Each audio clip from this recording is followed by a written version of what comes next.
اعوذ باللہ من الشیطان الرجیم بسم اللہ الرحمن الرحیم وبہ نستعین وہو خیر ناصرین ومعین رب یسر ولا تعسر رب اشرح لی صدری ویسر لی امری واحلل عقدۃ من لسانی یفقہوا قولی اما بعد بسم اللہ الرحمن الرحیم قال امام جعفر الصادق علیہ الصلاۃ والسلام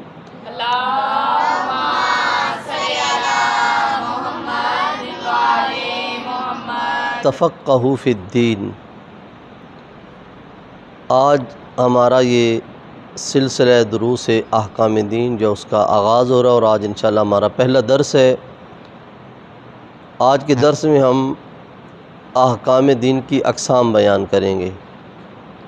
حضرت امام جعفر صادق علیہ السلام کا فرمان ہے کہ تفقہوا فی الدین، دین میں سوجھ بوجھ حاصل کریں، دین میں تفقہ کریں۔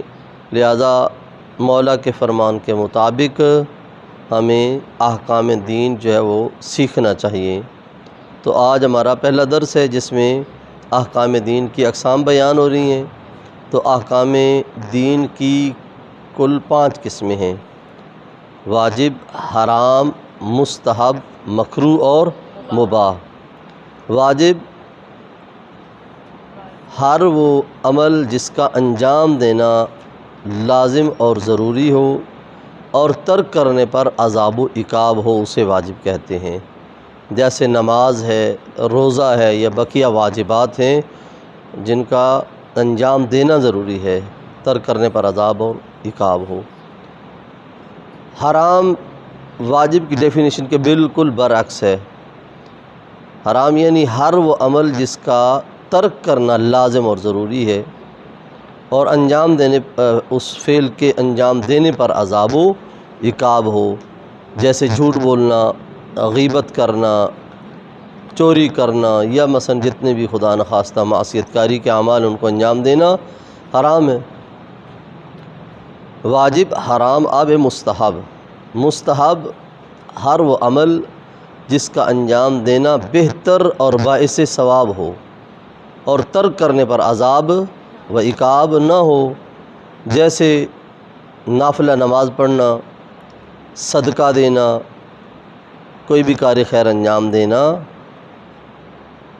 نماز تہجد پڑھنا، یہ سارے اعمال کے مستحب ہیں۔ اب ہے اس کے بعد مکروہ۔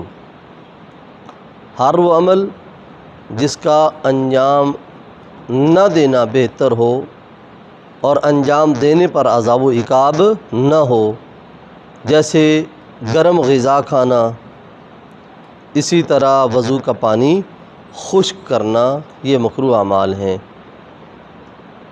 مباح ہر وہ عمل جس کا انجام دینا نہ دینا برابر ہے، جیسے عام ہمارا اٹھنا، بیٹھنا، چلنا پھرنا، یا بھی بات چیت کرتے ہوئے ہاتھوں کا ہلانا، سر کا ہلانا، یہ سارا کیا ہے؟ یہ مباح ہے۔ تو احکام دین کل ہیں 5: واجب، حرام، مستحب، مکروہ اور مباح۔ صلوات پر محمد و آل محمد۔